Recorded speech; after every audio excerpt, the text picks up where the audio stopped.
Amen. Shiur, shiur, les refoua shelema Karen bet Mazatov, Akadosh Baruch Hu lui donne refoua shelema pour pouvoir avoir une bonne santé, voir le mariage de ses enfants, de ses petits-enfants, Bezrat Hashem. Alors, Teilim Yud Dalet, on est dans le Teilim 14, et comme d'habitude, on va commencer par traduire le Teilim, expliquer pourquoi on fait ce Teilim, et après, on ira par la suite avec un petit peu des commentaires. Alors, on sait que le temple on avait eu deux temples, le premier temple et le deuxième temple. On est en attente du troisième temple. Et les deux temples, ils ont été détruits.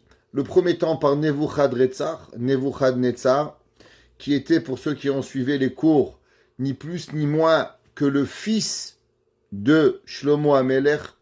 Shlomo HaMelech, il s'est marié avec une femme qui s'appelait Malkat Sheva, la reine de Saba.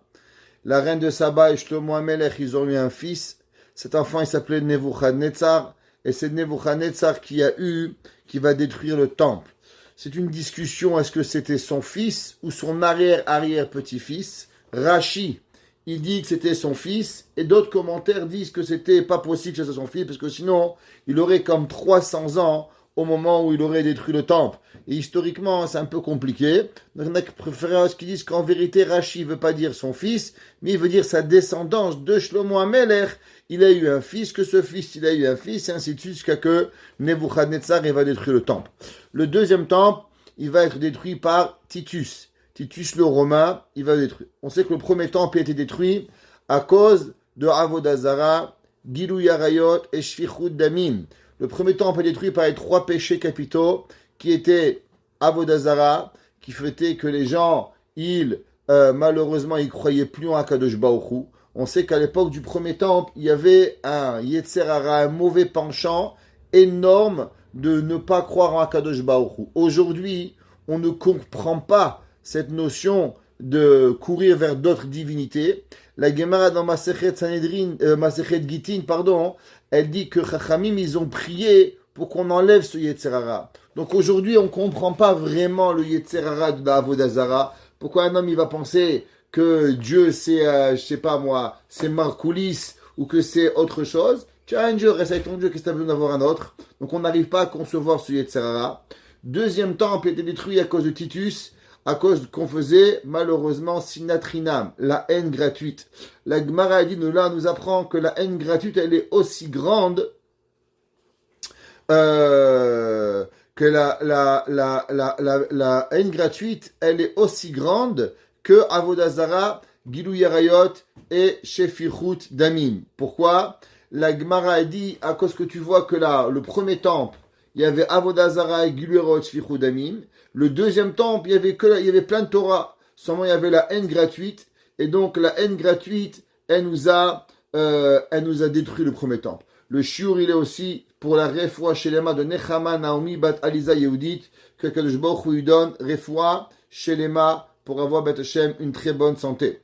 Alors, David HaMelech, on sait qu'il était un prophète, et il va prophétiser la destruction des deux temples, premier temple et deuxième temple. C'est comme ça que Rashi, il explique le Teilim 14, et il dit que ce Teilim là, il est principalement pour nous rappeler la destruction des deux temples. Ce Teilim, comme on a dit, il était pour deux temps. Mishemefachet dibro la vashonara, ochoshesh shelo yaminu dvarav yomru. À quoi il est une ségoula de dire ce temple, ce mismor là? Toute personne qui a peur qu'on a dit du mal de lui. Exemple, vous allez dans un travail, vous avez chez quelqu'un, vous pensez que quelqu'un a dit du mal de vous. Vous inquiétez pas. Dites le Teilim 14 et il a une ségoula pour que si la personne, elle a écouté du mal de vous, eh bien tout le mal qu'elle a pensé suite à avoir écouté le mal, alors ça va apaiser le mal et ça va la laisser donner de la grâce à vos yeux pour ne pas que vous soyez mal jugés. Rashi dit, qu'est-ce que ça veut dire? La Natseach et David. David HaMelech, il a chanté ce chant-là. Amar Naval Belibo En Elokim. En disant qu'il y a un homme qui est méchant, qui est mauvais et qui pense qu'il n'y a pas de Dieu. Ashritu, détruisons, it ivu alila, allons faire du mal et ne faisons pas de bien. Chachamim nous explique et il dit Rashi, Shne Mizmorim, Rachid dit que ces deux chants-là, qu'on va voir maintenant, le 14 et le 15, Amar David Beseferze Beinyan Echad. Le 14, le 15, le 53, on va voir. Ouais, ils ont été dits sur le premier temple d'Avuchanetzar et le deuxième sur Titus Aracha, qui va prophétiser la destruction du temple. On sait que malheureusement, une des plus grandes catastrophes de l'humanité, ça a été la destruction du temple. Comment Akadosh Baruch Hu, qui a rêvé que toute la création du monde, elle était véritablement pour que Hachem, il a une résidence dans cette terre.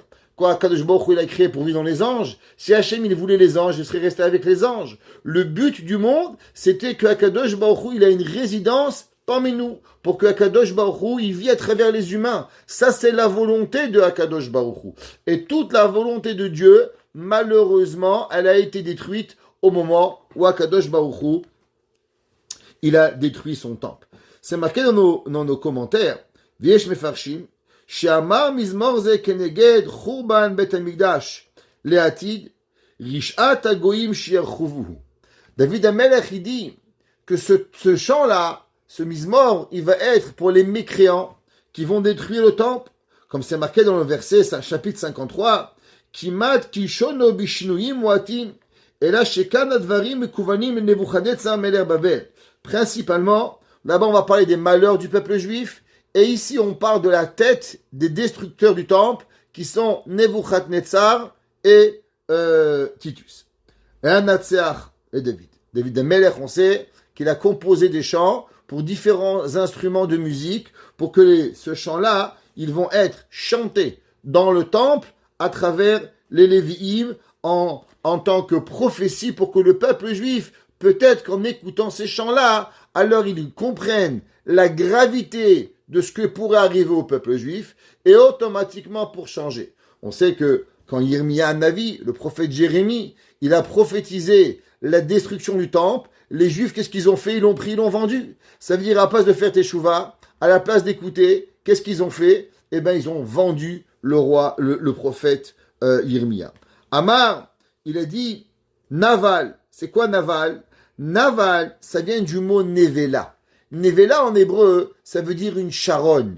Donc quand on veut dire par exemple un homme, mais qui est méchant, qui est mauvais à son essence, David HaMelech, il appelle Naval. Naval, c'était principalement un homme qui n'a rien de bien. Belibo en Elohim. Ça veut dire que Nebuchadnezzar, pour faire ce qu'il a fait, il dit Shlomo Amel, David HaMelech, il fallait que dans son essence, il n'y a rien de bien. En Elohim, ça veut dire qu'il pensait que Hachem ne va pas le juger, Akadosh Baruch Hu ne va pas se venger. Un homme, il va détruire le temple. Qu'est-ce qui se passe? Tu sais pas que Akadosh Baruch Hu, il va te punir? L'homme peut arriver à la conclusion qu'il peut détruire le temple, dit David HaMelech, seulement si l'homme, il est mauvais, et que l'homme, il pense que En Elohim. C'est qu'il n'y a pas de jugement sur terre. L'homme, il pense qu'on peut faire ce qu'on a envie. Les gens, ils pensent que le monde, il est là, et on peut manger, on peut boire, on peut dormir, on peut écraser les gens, on peut faire du mal au monde, et le monde, il va continuer. Les gens, il y a du monde qui ont une conscience, il y a du monde qui se disent, faut pas faire du mal. Si je fais du mal, moi, on me fera du mal. Si je suis méchant, on sera méchant. Si je vole, on va me voler. C'est ce qu'il a dit Hillel. Hillel, il a dit que l'homme, il doit toujours réfléchir, qu'est-ce que tu veux pas qu'on te fasse? Alors ne le fais pas à ton ami. Pareil, si l'homme, il réfléchit, je veux pas qu'on me tue, je tue pas. Je veux pas qu'on me vole, je vole pas. Je veux pas qu'on dise du mal de moi, je dis pas du mal de moi. Zekla Gadol Batora. Hillel, il a dit que man de sanar lechavrach lachota avid. Tout ce que tu veux pas qu'on te fasse, alors ne le fais pas. Et puisque ils ont pensé Nebuchadnezzar et toute la Perse, parce qu'il était mêlé de Paras, Nebuchadnezzar, alors puisqu'ils ont pensé que le monde est un monde libre de choix, sans que Chave Shalom Akadosh Baruch Hu il va les juger, alors Ashritu, ils ont détruit leur action, Ve'itivu alila, et ils ont fait des actions qui étaient mauvaises. Ve'en osetov. Et malheureusement, il n'y avait pas un d'entre eux qui a pu faire quelque chose de bien. Au moment où ils ont détruit le temple, Alors Nebuchadnezzar, il est venu, il a tué des millions de juifs, jusqu'à que le sang des juifs et des kohanim, il se mélange et que le sang, il va y bouiller, tellement il y avait du sang juif qui coulait dans le temple. On n'a pas d'idée, malheureusement, le nombre, ceux qui veulent un petit peu, qui lisent dans Echa, dans la Megillat Echa, qui lisent dans le Midrash Rabbah, dans Echa Rabbati, à savoir combien de malheurs il y a eu au peuple juif au moment de la destruction du temple. C'est pas humain, qu'est-ce qui est arrivé? Et le verset il continue et dit que Akadosh Baruch Hu, c'est marqué Hashem, Mishamay Mishkif. Akadosh Baruch Hu, qu'est-ce que tu crois? Qu'Hashem il voit pas. L'homme qui croit que Dieu ne voit pas, il est seulement un idiot. Akadosh Baruch Hu, du ciel d'en haut, Hashem, Mishamay Mishkif. Du ciel, il a regardé Al Bene Adam, sur les humains, l'irot pour dire Hayesh Maskil Doresh et Elokim. Akadosh Baruch Hu, il s'attendait, est-ce que peut-être il va y avoir un jour un homme qui va venir et qu'il va se poser la question, pourquoi Hakadosh Baruch Hu, il a fait cela? Veyodea sheyesh Elokim shofet baaretz, et qu'il y a Hakadosh Baruch Hu, et qui va venir et qui va reprocher aux goïms de ce qu'ils ont fait. Tout le monde connaît l'histoire de Néron. Qui était Néron? Néron était ni plus ni moins le père de Rabbi Meir Baal Hanes. Dans l'histoire goï, chez les goïms, on dit Néron le fou. Pourquoi on dit qu'il a brûlé Rome? Dans la Gemara, dans Masechet Gittin, dans le 5e Pérec, la Gemara dit que Néron était un grand guerrier. Et Néron, qu'est-ce qu'il faisait? Quand il avait à la guerre, il prenait une flèche, il tirait la flèche vers le ciel, et vers où la flèche, elle tombait, alors il allait en guerre et il gagnait. Un jour, Néron, il a tiré une flèche, elle allait vers Jérusalem. Il a tiré vers l'autre côté, elle est repartie vers Jérusalem. De n'importe quel côté où il tirait la flèche, elle allait vers Jérusalem. Il a dit, Néron, je suis sûr que Dieu, il veut que je vais détruire Jérusalem.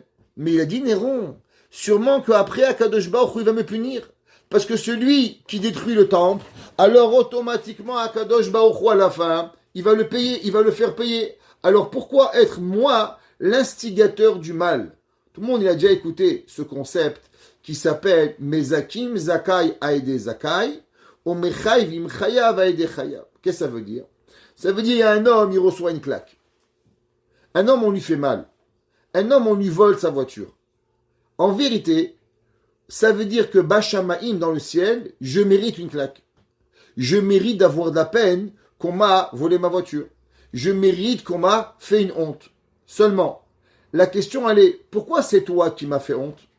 Si dans le ciel on a choisi que toi tu m'as fait honte, ça veut dire que toi tu es un homme méchant. Parce que si tu avais été un homme gentil, alors Akadosh Baruch Hu, il n'aurait pas instrumentalisé un tel pour faire du mal. Akadosh Baruch Hu, il choisit une homme mauvaise et une personne mauvaise pour devenir et faire le mal, et il va choisir une bonne personne pour faire le bien. Ça veut dire que toi, en vérité, tu mérites de recevoir un cadeau, tu mérites de recevoir un bisou, tu mérites de recevoir une gentillesse, tu mérites de recevoir un compliment. Et des fois, tu mérites de recevoir une engueulade. Akadosh Baruch Hu, il va choisir une bonne personne pour t'en complimenter, et il va choisir la mauvaise personne pour pouvoir te faire le mal que tu dois avoir. C'est pas pour ça que tu veux dire, ben moi, c'est pas ma faute, c'est Dieu qui voulait. C'est vrai. La question, elle est pourquoi on t'a choisi à toi? Si toi, on t'a choisi pour faire le mal, alors automatiquement, ça veut dire quelque chose de mal qui est chez toi. La Gemara, elle dit même qu'on doit faire attention de ne pas annoncer des mauvaises nouvelles. Une personne qui annonce une mauvaise nouvelle à quelqu'un, il est comme pratiquement associé au mal. Un homme ne doit pas être une association du mal. L'homme, il doit être en permanence une association du bien. L'homme, il doit être toujours à annoncer des bonnes nouvelles, à dire, tiens, Shimon, il a un petit bébé, David, il a gagné au loto, Yitzhak, il s'est marié. Les mauvaises nouvelles, on ne dit pas. La Gemara dit que même un homme qui est mort, on ne dit pas il est mort. On dit, tu te rappelles de Shimon? Il dit, pourquoi je me rappelle de Shimon? Pourquoi je me rappelle de Shimon? Mais je me rappelle, c'est quoi que tu me demandes la question? Ah, il était au passé, et la personne de elle-même, elle doit comprendre que monsieur Untel, il est mort. On n'est pas des oiseaux de mauvais augure. On doit faire excessivement attention à ne pas dire du mal et même à penser du mal pour pas avoir y arriver. Il dit, le Rav Yaakov Meir Scherter, à propos de ce verset, Hachem mishamay mishkif. Akadosh Baruch Hu, du ciel, il a regardé les gens. Lirot ayesh maskil, à savoir s'il y a un homme intelligent. Qu'est-ce que ça veut dire? Nous, on a traduit, est-ce qu'il y a un homme qui va comprendre? Comme Néron. Néron, il a dit, moi, je ne veux pas détruire Jérusalem. Parce que si je vais détruire Jérusalem, à la fin, Kadosh Baruch Hu, il va me punir. Qu'est-ce qu'il a fait, Néron? Néron, il a tout abandonné Rome, et il est allé en Eretz Israël, et il s'est converti au judaïsme, avec Maradi, et il va enfanter ni plus ni moins que Rabbi Meir. Rabbi Meir Balanès, le grand maître Rabbi Meir, son père, il était Néron, était un converti. Pourquoi? À cause que Néron, il va refuser de faire du mal au peuple juif, et il va venir se convertir. Le traduction littérale, Akadosh Baruch Hu, Ayesh Maskil. Akadosh Baruch Hu, il regarde, est-ce que l'homme, il va apprendre de lui-même à devenir une bonne personne? Est-ce que l'homme de lui-même, il va comprendre qu'il y a Shofet, il y a un juge, il y a Dayan, il y a quelqu'un qui juge les gens, un jour on va passer à la casserole. Il faut qu'on réfléchisse, est-ce que j'ai fait du bien ou j'ai fait mal? Ceux qui suivent le matin dans les cours de Messiat Yesharim, alors on a appris qu'il y a un principe, l'homme il doit avoir de la réflexion. Est-ce que j'ai fait bien? J'ai fait moins bien. Je peux m'arranger? Je peux pas m'arranger. L'homme en général, il doit toujours avoir cette question.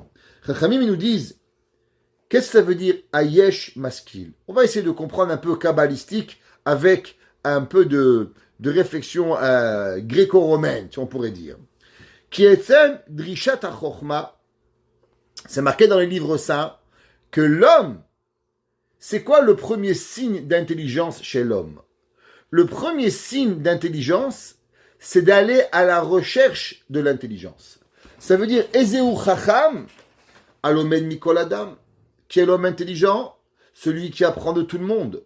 Le premier signe d'intelligence, c'est d'aller chercher l'intelligence. Shlomo HaMelech, dans sa grande chokhma, il nous apprend que l'homme intelligent, c'est pas l'homme qui dit, je suis le meilleur, je suis le plus beau, je suis le plus gentil.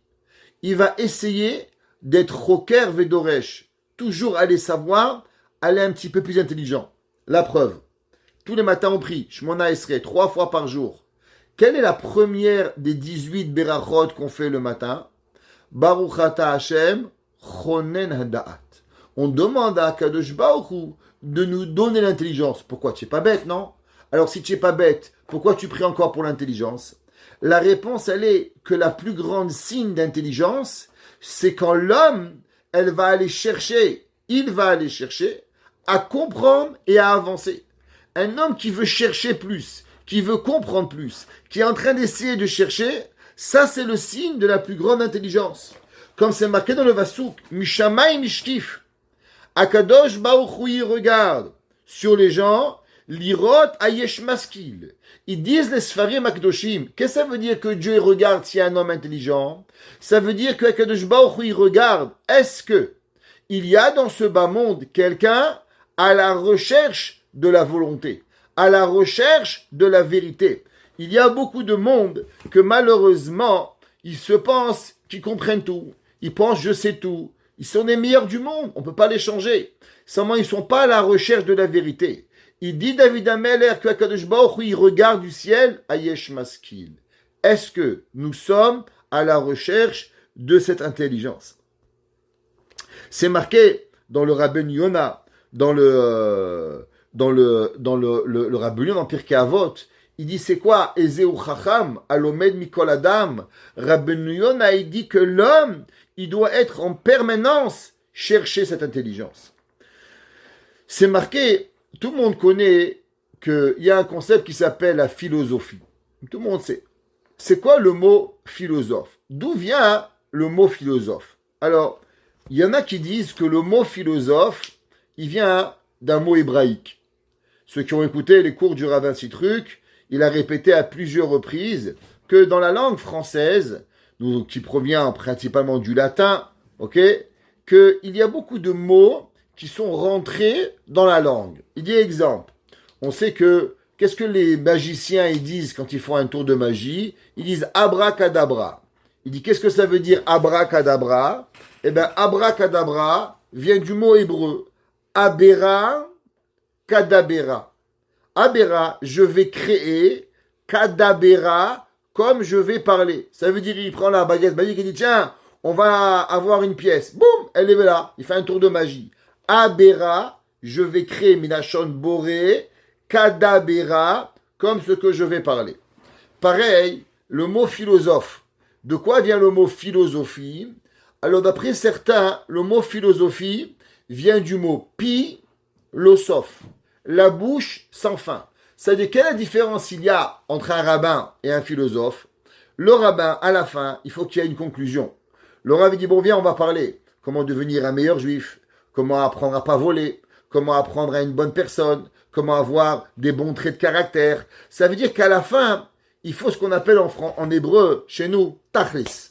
C'est quoi tachlis? Il faut avoir une conclusion de ce que l'on dit, une conclusion de ce que l'on fait. Une personne, elle se dit, ok, on va parler maintenant de ce que ça représente le respect d'autrui. On parle, c'est bien.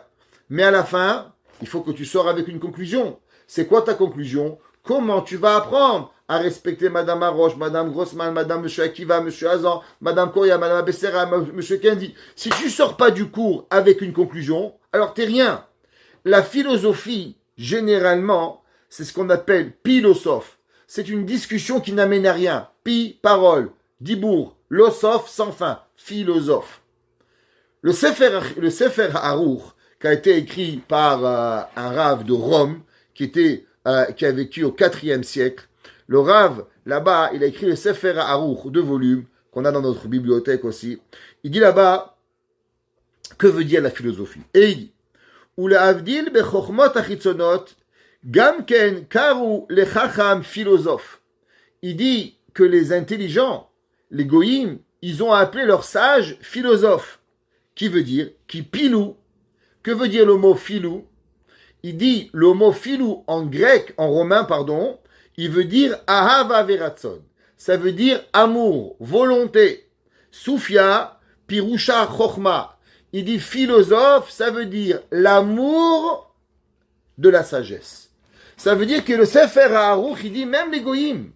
Les goïms, ils ont même compris ce principe, d'après le Sefer Haruch, que la philosophie, c'est la personne qui est en amour à vouloir devenir intelligent.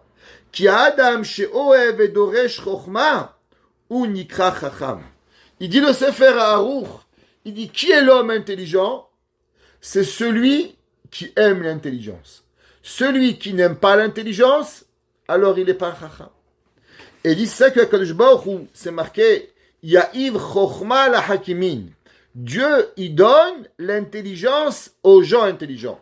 Comme on voit dans la construction du Mishkan, quand Moshe Rabbeinu, il a créé le temple, le tabernacle, le temple portatif, qu'on avait dans le désert, alors c'est marqué que Kadosh Baruch Hu, il a donné la chokhma aux chachamim. Qu'est-ce que ça veut dire? Ça veut dire, si tu es déjà chacham, alors pourquoi on doit te donner d'intelligence? Il explique le Zohar que, en vérité, qu'est-ce que ça veut dire que Dieu il donne l'intelligence à ceux qui sont intelligents? Eh bien, l'intelligence, elle est donnée à ceux qui ont la volonté de vouloir être intelligents, plus qu'aux gens qui sont intelligents. Vous savez, dans la Torah, il y a eu des exemples de grands sages, de grands chachamim, que dans leur jeune âge, ils n'étaient pas voués à être de grands hommes. Prenez l'exemple du Maharam Shik, qui était l'élève du Khatam Sofer. Quand il était jeune, il était d'une bêtise, mais d'une bêtise extraordinaire. On raconte que quand on lui demandait d'aller chercher une fourchette, il devait répéter fourchette, fourchette, fourchette, fourchette, fourchette. Pourquoi? Parce que s'il disait pas fourchette, en arrivant au tiroir, eh ben il oubliait qu'est-ce qu'il devait apporter. Pourtant, à la fin de sa vie, le Maharam Shik, il va écrire des livres d'une profondeur incroyable. Comment c'est possible? La réponse, elle est simple. À cause que le Maharam Shik, il a demandé.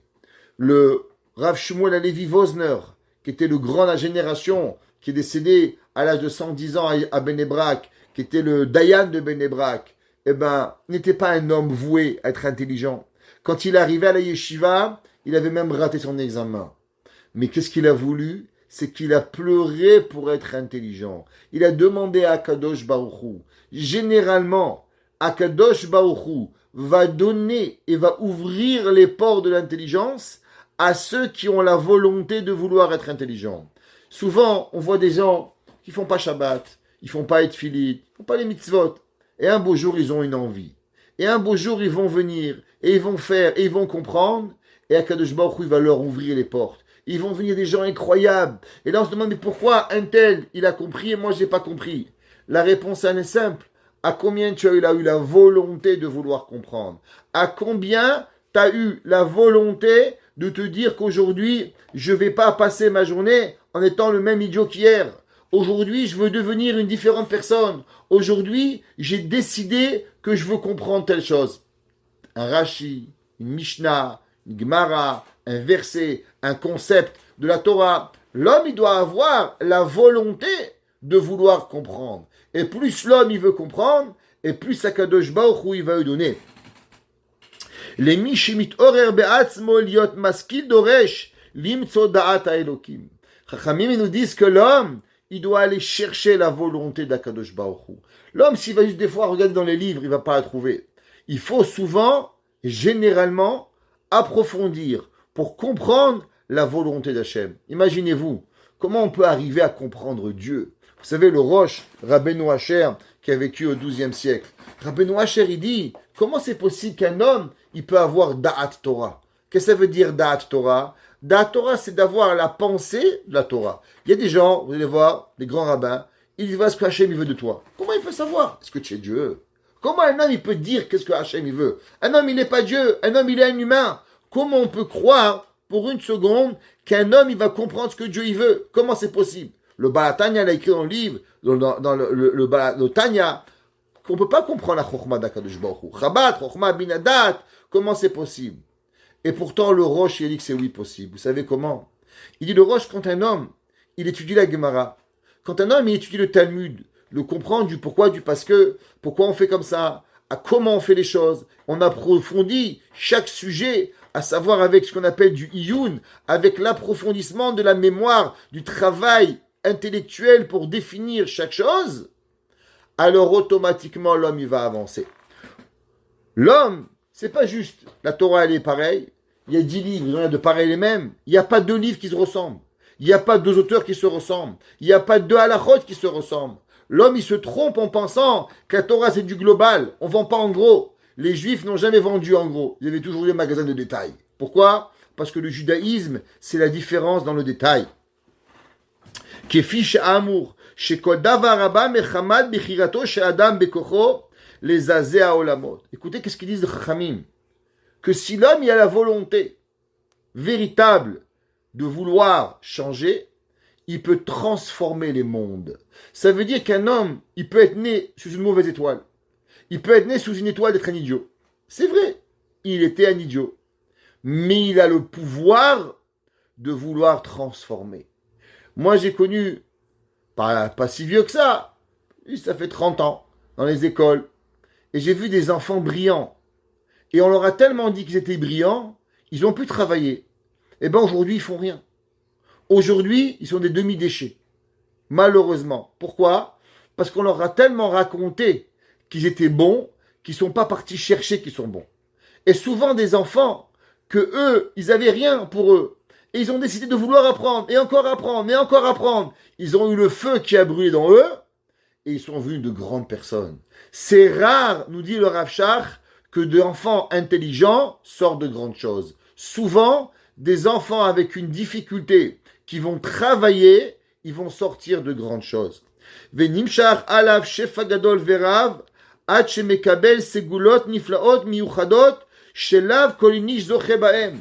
Il dit, le Rav Yaakov Meir Scherter, que toute personne qui cherche la vérité, toute personne qui pleure la vérité, toute personne qui va demander la vérité, eh bien vous savez quoi?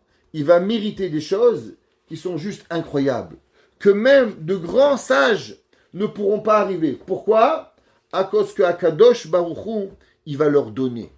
Plus l'homme il cherche, et plus Hashem il donne.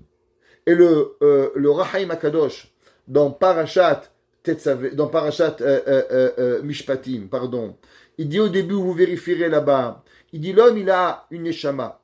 Quand l'homme il vient sur terre, on lui fait un cadeau et on lui donne une partie de neshama, une partie d'âme. Et quand l'homme, plus il va aller remplir son âme, et plus on va lui rajouter de l'âme. Il dit l'âme, c'est comme un cadeau qu'on te donne. Un enfant, il a $1. Qu'est-ce que tu fais avec? Ben, j'ai acheté un bonbon. Bon, on aura un $1, c'est tout ce qu'on va faire. Un enfant, il prend le dollar. Avec ça, il achète un appareil. Avec ça, il fabrique quelque chose. Alors, le père, il voit que l'enfant, il investit. Alors, il lui rajoute un $. Et après, $10. Parce qu'il voit qu'il y a un investissement qui vaut la peine. Pareil, dit le Rachaim Akadosh, que Akadosh Baruchou, l'âme que nous avons, l'âme que tu reçois au début de ta vie, n'est pas obligatoirement la même âme que tu reçois à la fin de ta vie. Il y a des gens, on leur a donné, exemple, on prendra en kilos, 1 kilo d'âme quand ils sont nés. Mais ils ont rempli leur volonté. Alors à la fin de leur vie, ils peuvent mourir avec 100 kilos d'âme. Parce qu'ils ont rempli le potentiel, et dès qu'ils remplissent le potentiel, alors on leur donne quelque chose. Pareil dans l'intelligence. Pareil dans la volonté de vouloir maîtriser la Torah. Plus la personne y veut comprendre, et plus Akadosh Baruch Hu il va l'aider. Souvent on a des difficultés à comprendre certaines choses. Mais pour pouvoir y arriver, nous sommes obligés d'aller chercher. Mais si on croit qu'on va être ici avec une pizza et des sushis et un Coca-Cola et que ça va tomber du ciel, ça ne fonctionne pas comme ça. Shlomo HaMelech, il est né intelligent. Mais Shlomo HaMelech va aller chercher. Shlomo HaMelech, il va dire Darashti vechakarti. Je suis allé, j'ai cherché, j'ai appris. Ve'od irechoka mimeni. Et encore, elle est loin de moi, la compréhension de l'intelligence. Le Rav, comment il s'appelle? Shevet Halevi, le Rav Wozner, il dit que ce pasouk, Hashem Mishamay Mishkif, c'est une grande morale pour beaucoup de rabbins. Et je dirais qu'elle est une grande morale pour chaque parent. Il dit, chacun de nous, vous savez, nous avons ce qu'on appelle une malchoute. Qu'est-ce que ça veut dire une malchoute? Chacun de nous avons un royaume. Alors, il y a un papa, il a un enfant et une femme. Alors il règne sur sa famille. Quand je emploie le mot régner, c'est pas le patron qui se pète les bretelles. En étant le leader familial, alors nous sommes un petit peu, nous faisons, nous agissons, nous parlons, nous donnons de notre bonté aux gens qui nous entourent. Il y a des gens, on les voit dans les familles, rien à voir avec le premier-né ou le troisième ou le 10e. Quand il rentre dans la famille, il amène une prestance, il amène quelque chose. Tout le monde vient le consulter. Ça peut être un tonton qui est à Tombouctou, ou ça peut être un tonton qui est à Bnei Brak. Madame Koryat a perdu son oncle, son grand-oncle. Eh bien, il a transformé la famille, le Rav Frima. Il est allé, même le Rav Kanievski. Tout le monde était conscient de la grandeur de cet homme-là. Ça s'appelait quoi? Il n'a jamais écrasé les gens. L'inverse. Il donnait aux gens la malchoute. Il donnait aux gens son règne. Chacun de nous avons un règne. Un sur sa famille, un sur ses cousins, un sur tous ses oncles, un sur toute sa ville, un sur le monde entier. Tout dépend de la personne. Nous avons une malchoute. Nous avons un règne et un royaume. Et ce royaume, il dépend de chacun de nous. Il y a chacun à son niveau, nous avons un royaume. Chacun soit un patron dans son travail, que ce soit à la synagogue, le président, que ce soit le rabbin, que ce soit le papa, que ce soit le tonton, que ce soit qui vous voulez, nous avons un royaume. Et quand nous parlons, alors nous avons un certain pouvoir. Et il dit, Ramaz Beze Yesod Gadol. Il dit, David Amelech, il a allusionné quelque chose de grand à travers ce verset, Hashama Hashem Mishamay Mishkif. Il dit, Leadoresh Barabim. Il dit, chacun de nous, ça nous arrive souvent de prendre la parole, comme ce soir, en public, des gens qui viennent écouter le cours. Demain, peut-être que vous raconterez le cours à quelqu'un d'autre. Vous serez en classe, racontez votre cours. Vous aurez des amis à qui vous serez invité à parler. Ouais, votre table de Shabbat. Shiasim Negedenav. Il dit, l'homme, il doit mettre devant ses yeux. Kimin Hashamayim et Tzaitim li Milouipiv. Il dit, il faut savoir qu'à chaque fois qu'un homme y parle, qu'à chaque fois qu'un homme, il ouvre sa bouche, il a le potentiel de pouvoir être molaire, de pouvoir influencer le monde autour de lui. Sa femme, ses enfants, son mari, ses cousins, sa belle-mère, un fiançaille, un aîné, ce que vous voulez. Veikaven rak lishma. Il dit qu'il faut savoir que du ciel, ouais, on écoute ce qu'il dit, et l'homme, il doit faire excessivement attention. Parce que Akadosh Baruch Hu, il veut savoir, est-ce que tu vas prendre le potentiel que tu as de parole à pouvoir parler de Dieu, à pouvoir changer, ou à pouvoir t'enorgueillir du moment que tu as. Vainu Hashem Ishamay Mishkif. À cause que Akadosh Baruch Hu du ciel, il regarde et il demande à Yeshmas qu'il doresh et Elohim. Est-ce qu'il y a un homme intelligent qui va comprendre qu'au moment où tu as, il dit le Rav, Shevet Alevi, au moment où tu as le droit de parole, qu'est-ce que tu vas faire avec ton droit de parole? Est-ce que tu vas prendre ton droit de parole pour pouvoir éclairer Akadosh Baruch Hu, faire grandir Dieu, ou bien tu vas t'en prendre pour t'enorgueillir? Regardez un discours d'un homme. Tout le monde a entendu parler du rabbin Citruc, qui était un art de la parole. Il savait parler, il était je pense pas que même en France, dans toute la France, avec les plus grands parleurs qu'il y avait, il n'y avait pas un homme, dans le peuple juif, dans les nations du monde, un homme qui avait sa diction, un homme qui avait son pouvoir de parole. Eh bien, toute sa vie, en vérité, elle a été à un moment. Le jour où il y a eu le maire de Marseille, Gaston Defferre, qui est mort, il a été invité à parler et il a fait un discours. Au moment où il a fait ce discours, il a su prendre les mots qu'il fallait. Et là, Mitterrand a décidé qu'il serait le prochain grand rabbin de France. Pourquoi? Parce qu'il a pris sa parole. Et à la place de se péter les bretelles, il va en prendre pour pouvoir envoyer un message qu'il faut. Akadosh Baruch Hu Hashem Mishamay Mishkif. Il dit le Shevet Alevi. À chaque fois que tu as le droit de parole, rappelle-toi que du fait que maintenant on te donne à parler, ça veut dire que du ciel, on attend de toi quelque chose. Pourquoi on a donné à parler David et pas Shalom? Pourquoi Afrecha et pas Simcha? C'est parce que maintenant c'est au tour de madame, c'est au tour de monsieur, c'est au tour de telle personne de pouvoir prendre l'occasion pour faire grandir Dieu. Maintenant, si tu es bête et si tu n'es pas intelligent, tu vas prendre ce moment pour te faire grandir à toi. Mais malheureusement, tu vas perdre ton tour. Ratzaloma minashamayim itbonenim et adoresh barabim be'emet maskil doresh et Elokim. On va te demander, on t'a donné une occasion dans le monde. On t'a donné une occasion pour que un jour tu puisses dire un mot intelligent. Personne ne sait à quel moment, quel mot peut venir transformer une personne. Si peut-être tu avais dit la bonne parole et tu avais parlé de Dieu, alors automatiquement tu aurais pu faire un Baal Teshuvah. Combien Kadosh Baruch Hu il va être doresh de nous pour pouvoir y arriver? Cette prophétie de David Ameller, comme on a dit, elle a été dite à propos que au moment où Kadosh Baruch Hu il va détruire son temple, alors le Churban Habayit, alors la Shrina, la présence divine qui était descendue sur terre, eh ben elle va remonter. Elle va reprendre malheureusement sa place dans les sphères célestes en disant, ok, j'aurais dû vivre, j'aurais dû rester parmi les humains. On sait qu'au temple, il y avait le Beth Amikdash, il y avait le Kodesh, le Saint des Saints, où Akadosh Baruch Hu, il résidait à chaque moment. Il était là-bas, il y avait une présence divine qui était dans le Saint des Saints de Akadosh Baruch Hu.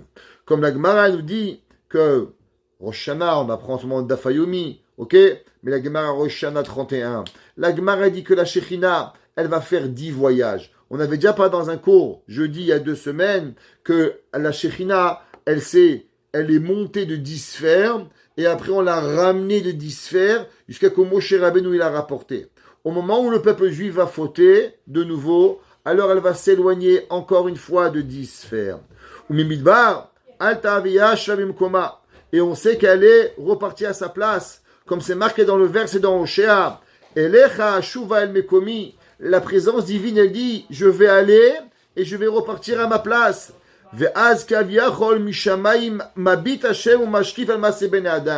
Alors, Akadosh Baruch Hu, quand il remonte, qu'est-ce que Dieu il va faire? Est-ce que Akadosh Baruch Hu va dire, ben ça y est, le peuple juif, il m'a abandonné, alors moi aussi je les ai abandonnés.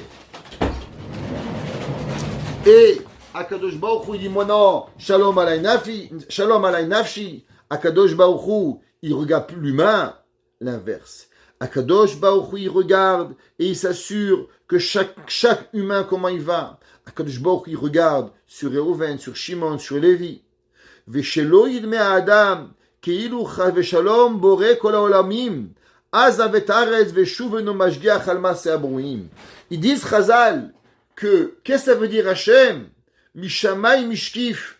C'est vrai qu'aujourd'hui, physiquement, parce que je dis bien physiquement, dans le temple, on pouvait voir la présence divine physique. C'était pas seulement un aspect spirituel, c'est qu'on pouvait voir la présence divine. On pouvait voir un nuage qui était sur le Kodesh HaKodashim. On pouvait voir la Ketoret qui montait. On pouvait voir un endroit où jamais il a plu de notre vie. On pouvait voir un endroit qui vivait de sainteté extraordinaire. Aujourd'hui, nous n'avons plus ça. Mais c'est pas parce que tu ne le vois pas qu'il n'existe pas.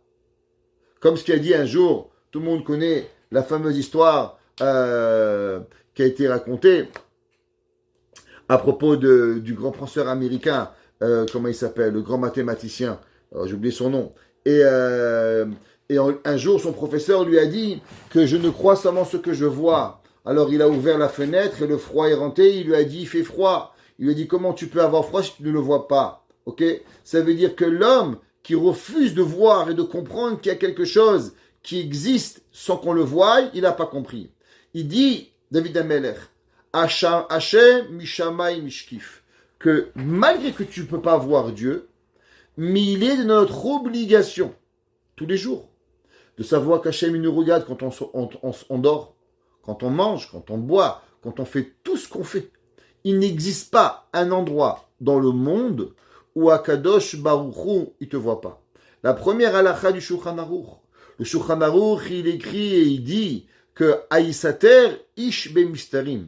Si un homme, il va se cacher dans les grottes, dans les caves, Ani Hashem lo erenu, est-ce que moi, le créateur du ciel, je ne vais pas te voir? L'homme, n'importe où il va être, Akadosh Baruch Hu, il va le voir. C'est marqué dans le verset, Male kolar etzkevodo. Akadosh Baruch Hu est de partout, même dans la toilette. Rabbi Nachman de Breslev, il dit, même dans la salle de bain, même dans le toilette, Hashem, il te voit. Comment te comporter? Velit atar panu mineklal. Comme c'est marqué dans les mefarshim, dans les commentaires, qu'il n'existe pas une place sur terre où Akadosh Baruch Hu, il peut pas te voir. El azoi bechinat amura kalpenu anu. L'homme, il doit savoir que où on se trouve, quoi que l'on fasse, quoi que l'on dise, Hashem, il est avec nous. Shekasher asinu retzono idbarach, ishre shirkinatu betocho mamash. On sait que quand on avait le temple, alors Hashem, il a fait descendre sa présence divine. Seulement la seule différence aujourd'hui qu'on a fauté, alors c'est que Akadosh Baruch Hu, il est monté. Mais la Ashgacha pratit, comment Akadosh Baruch Hu, il s'occupe de nous, c'est certain qu'il n'y a pas de différence. À comment Akadosh Baruch Hu, il nous regarde, Akadosh Baruch Hu, en shichalif nikisekevodecha, il n'existe pas d'oubli devant Akadosh Baruch Hu. Et que nous, on doit savoir qu'un jour, on doit faire teshuva. On va pas être puni parce que nous, on est d'Am Israël et on a une conscience et on va tous un jour se rappeler et tous faire teshuva. Et on parle pas de punition, mais qu'au moins on soit conscient que Akadosh Baruch Hu, il est là. C'est marqué, Inish'ar lechol hapachot doresh echad maskil et elokim. Intéressant, ce verset c'est marqué, Hashem mishamay mishkif, Akadosh Baruch Hu du ciel il regardait, Lirot ayesh maskil. Est-ce qu'il y a encore maskil? Maskil, c'est au singulier. Normalement, si on aurait dû suivre les versets, Akadosh Baruch Hu, il aurait dit ayesh maskilim. Est-ce qu'il y a des gens intelligents? Nos sages se posent la question, pourquoi David Amelech, il a écrit ayesh maskil? Est-ce qu'il y a un homme intelligent? Pourquoi Akadosh Baruch Hu en parle? Chachamim, ils nous disent que Dieu, en vérité, même une personne, il est intéressé. Un jour, j'ai écouté une histoire d'un rescapé de Auschwitz. Et quelqu'un lui a demandé quelle était la raison de se battre à Auschwitz. Quelle était la raison? Les gens mouraient, les gens avaient le typhus, les gens se faisaient brûler. Après tout, c'était quoi l'envie de vivre quand les gens voyaient que la vie, elle valait pas grand-chose? Quel avait été le moteur des gens de la vie? Cet homme, il a dit la chose suivante, que Hitler avait dit qu'il voudrait garder 2 juifs et les mettre dans un musée et rappeler à l'humanité qu'un jour il y avait 2 juifs, il y avait un peuple juif qui existait. Il a dit le moteur de tous les juifs à Auschwitz était de penser qu'un de ces deux juifs, ce serait moi. Et c'est ça qui a donné l'envie à tous les juifs de vivre. Ça veut dire que souvent on vit dans un monde qui est fou. Et l'homme il dit, bon, si tout le monde il est fou, alors je vais devenir fou comme eux. On raconte qu'il y avait un jour un roi, Rabbi Nachman de Breslev raconte cette allégorie, qu'il y avait un jour un roi qui a rêvé que s'il allait manger de la récolte, alors il deviendrait fou. Alors, il a parlé à son homme de confiance, de confidence, le sage de la ville. Le sage lui a dit, moi aussi j'ai rêvé le même rêve. Que si on va manger la récolte, alors on va devenir fou. Alors il lui a dit, qu'est-ce qu'on va faire? Si on ne mange pas et tout le monde mange, alors tout le monde va être fou. Et les deux seuls normaux, ça va être nous. Alors à la fin, les gens ils vont penser que nous on est fous. Parce que eux ils sont fous et nous on en est normal.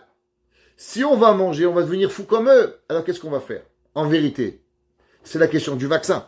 Que tout le monde pense et dit mais comment on va se vacciner? Tout le monde y va mourir. Alors si tu ne vaccines pas, tu vas être le fou. Tu te vaccines, tu vas mourir. Qu'est-ce qu'on fait? Alors il lui a dit, laisse-moi réfléchir. Le Rav, il est revenu, il lui a dit regarde, on va manger la récolte. Seulement, on va faire un signe sur notre front. Comme ça, moi, quand je te verrai agir différemment, agir, on appelle ça en anglais weird, qui serait spécial, qui serait pas normal, alors je me demanderai, mais pourquoi? Et je verrai ton front. Et quand je verrai ton front, alors je me rappellerai que la raison pourquoi tu es bizarre, c'est à cause que tu as mangé que tu es fou. Et Rabbi Nachman, il a dit qu'un homme, il peut être fou. Ça arrive. Mais le plus grand des fous, c'est la personne qui sait même pas qu'elle est folle.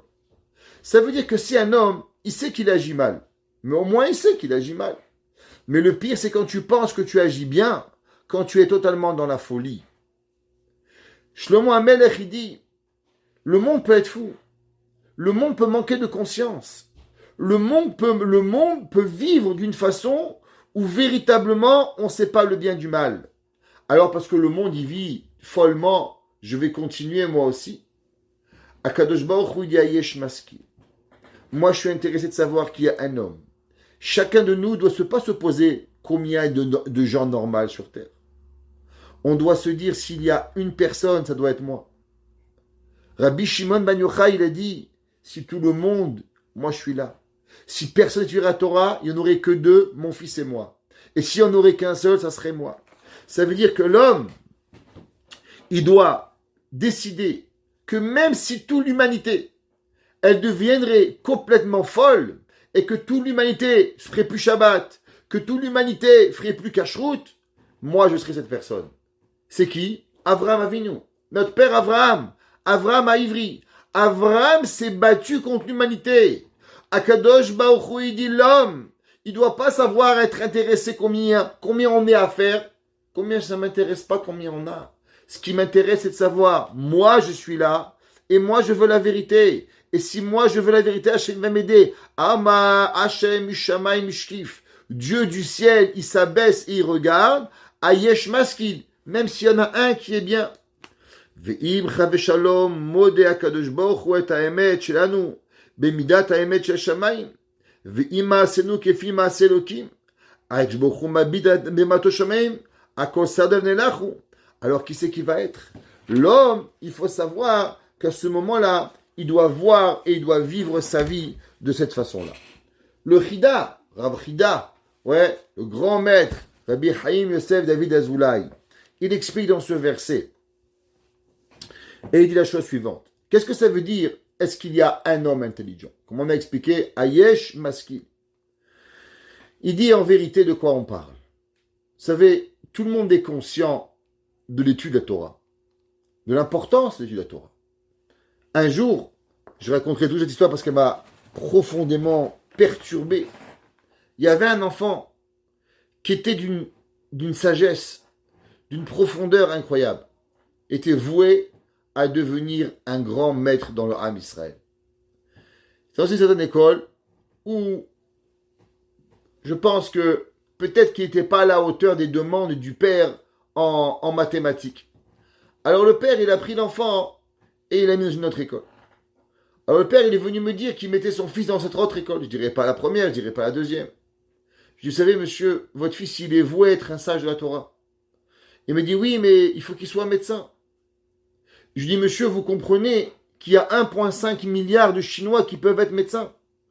Il y a 1,5 milliard d'Hindous qui sont prêts à être médecins. Mais combien il y a de personnes qui sont capables de devenir des sages de la Torah? Dans le peuple, nous sommes 14 millions. Des gens qui étudient, nous sommes 1 million. Des gens qui ont la possibilité dans une yeshiva, il n'y en a pas beaucoup.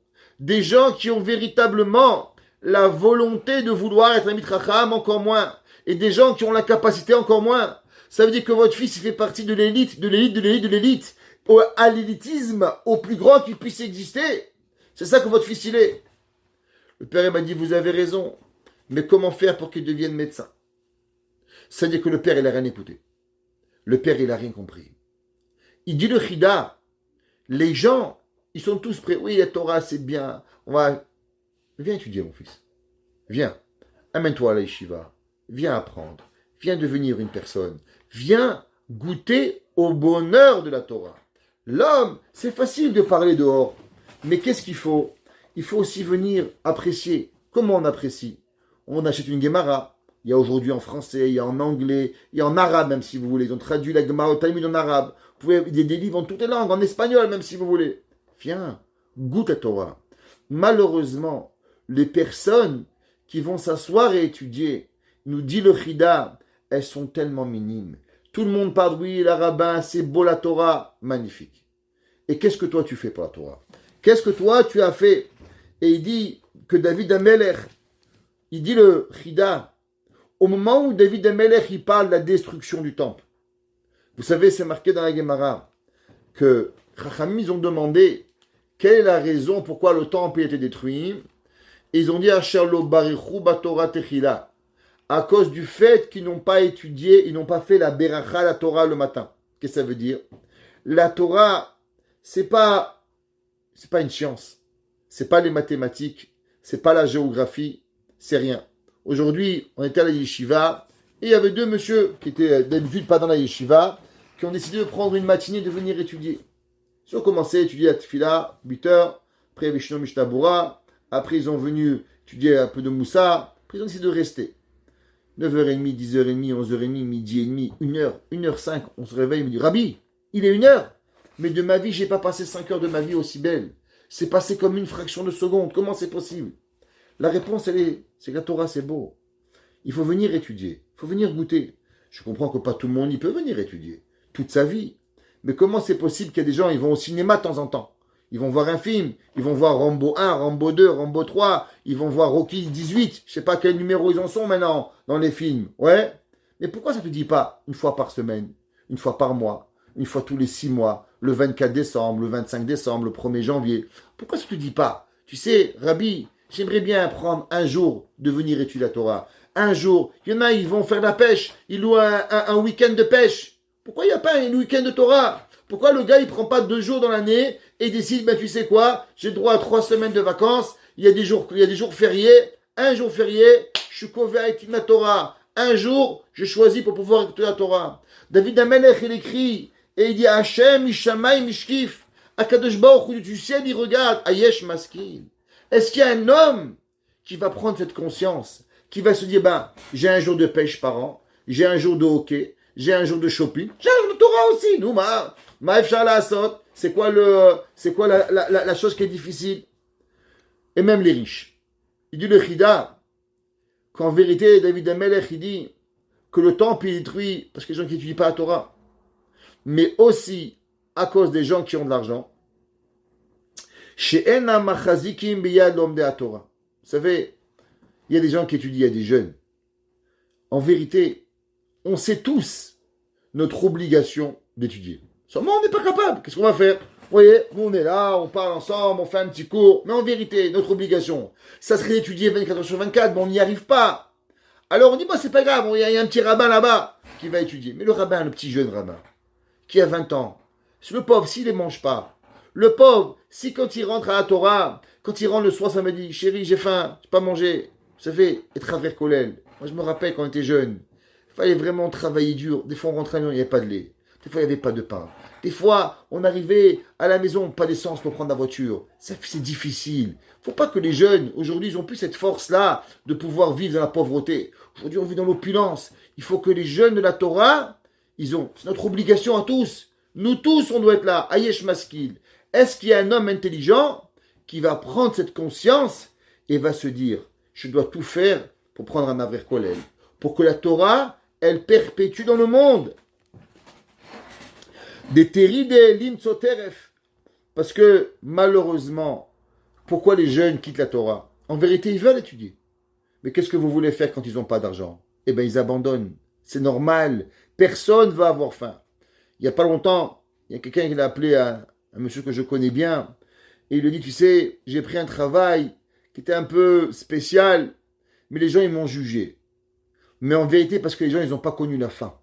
Il dit, moi, j'avais appris la yeshiva, je voulais étudier, mais la raison pourquoi j'ai dû abandonner, c'est parce que j'avais pas à manger à la maison. J'avais plus de pain à nourrir, alors j'ai dû abandonner. Ça m'a fait mal au cœur, vous n'avez pas d'idée. En écoutant ça, qu'un homme, aujourd'hui, il est à la retraite, mais quand il avait 25 ans, il a quitté la Torah à cause qu'il n'y a personne qui a compris. Peut-être que je peux l'aider. Peut-être qu'il y a un homme de Torah, on peut faire quelque chose pour lui.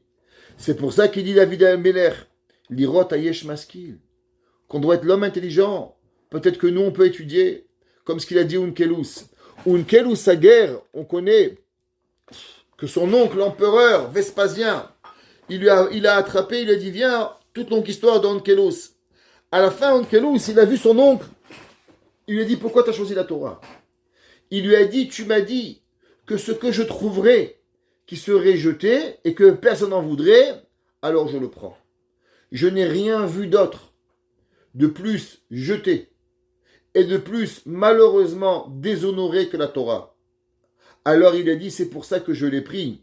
Il va devenir Kion Kelus, il va devenir le plus grand traducteur de la Torah, où il va mériter le titre de qui? De celui qui va dévoiler les secrets de la Torah de Akadosh Baruch Hu. La Gemara dit qu'au moment où Onkelus il a traduit la Torah, le monde entier a tremblé en disant Mi Gila Razele Banai. Mais comment c'est possible? Un Romain qui va se convertir, qui va comprendre. Eh bien parce qu'il a compris que véritablement ça n'en prend qu'un seul. Ayesh Maskil. Est-ce qu'il y a une personne? Le monde y pense qu'il faut avoir des milliers de rabbins, qu'il faut avoir la mode de l'arabbinisme. C'est pas la mode d'être rabbin. Être rabbin c'est dur. Si on peut le faire nous-mêmes qu'on le fait. Si on a un cousin, un neveu, un frère, quelqu'un qui a envie. Chacun de nous, autour de nous, on a peut-être des gens qu'on connaît. Pensons à eux. David Amelech, il dit Ayesh Maskil, venez, soyons proches, ouvrons nos yeux. Que si chacun de nous, il prend à cœur, que s'il voit autour de lui qu'il y a une personne qui veut tuer la Torah, et que malheureusement, s'ils ne sont pas le soutien de son père, de sa mère, de ses frères, de ses soeurs, de ses oncles, de ses cousins, de son entourage, il risque de perdre la Torah. Alors, Akadosh Baruch Hu, il doresh et Elohim. Hachem, il va chercher que quoi? Qu'on sait. La Gemara a dit qu'il y a un verset de la Torah. La Gemara dit que Shimon Hamsuni, un de nos grands maîtres, il a étudié toute la Torah et à chaque fois qu'il y avait le mot et, il a appris quelque chose. Exemple, et Hashem Elokecha tira. Il a dit kabed et avicha ve'etzimecha ve'ahavta et Hashem Elokecha. Que veut dire le mot et? Alors il a fait une thèse. Shimon Hamsuni. Shimon Hamsuni a fait une thèse pour expliquer toutefois où c'est marqué le mot et. Jusqu'à qu'il va arriver à un verset. Et Hashem Elokecha tira. Chaque fois qu'il y avait le mot et, il a rajouté quelqu'un. Et tu honoras ton père et ta mère. C'est qui est ta mère, ta belle-mère, ton beau-père, ton grand frère, ta grande sœur. C'est quoi et? Il a dit de la même façon que j'ai eu une récompense pour pouvoir expliquer tous les mots et, eh bien je vais dire à tout le monde que je me suis planté. Alors Shimon Hamsuni, après 40 ans d'études, il va dire à tout le monde, messieurs, je me suis planté, tout est faux. La Torah c'est ou tout vrai ou tout faux. La Gemara dit, Hacheba Rabbi Akiba. Rabbi Akiba il va venir et il va enseigner. Et Hashem Elokecha tira les rabot talmidei chachamim. Il nous dit le Chida, est-ce que tu comprends la grandeur de ce que ça veut dire le Talmid Chacham? Est-ce que tu comprends l'importance de venir étudier? Est-ce que tu comprends ce que c'est l'importance? Il dit, Lirot Ayesh Maskil, pour voir s'il y a un maskil. Si tu veux comprendre, c'est quoi? Doresh, soit Doresh, et à Elohim. C'est quoi et Elohim? Et Eloké, et Hashem Eloké Chatira. Que la Gemara, elle a dit qu'on est égal à Dieu. Que le Talmid Chacham, il peut avoir l'équité de Hakadosh Baruch Hu. De la même façon qu'on doit craindre Dieu, on doit craindre le Talmid Chacham. Et alors, de là, il est combien notre importance? Que si on voit un petit jeune de Torah, on voit quelqu'un qu'on peut aider. Il dit David Ameler, vous savez pourquoi le temple est détruit? C'est parce qu'on a oublié de réfléchir et de penser que la Torah c'est vrai, ça on le sait tous, mais on a oublié de réfléchir comment aider tous ces jeunes-là à la Torah. Prenons chacun de nous, ouvrons nos yeux. Si on voit un homme qui veut étudier la Torah, des fois juste un petit mot gentil. Vous n'avez pas d'argent, c'est pas grave. Juste félicitez-le. Juste donnez-lui un mot d'encouragement. Bravo mon fils, bravo ma fille, tu vas à la Torah. Bravo mon fils, tu vas au séminaire. Juste un mot, ça donne la vie à quelqu'un. Juste des fois, un mot gentil, croyez-moi, ça réchauffe le cœur. Et si on peut, une petite pièce de temps en temps. Ihayesh akadosh baruch hu bashamay mishkif. Akadosh Baruch Hu, il regarde, Ayesh Ish Maskil. Est-ce qu'il y a un homme intelligent? Soyons partis.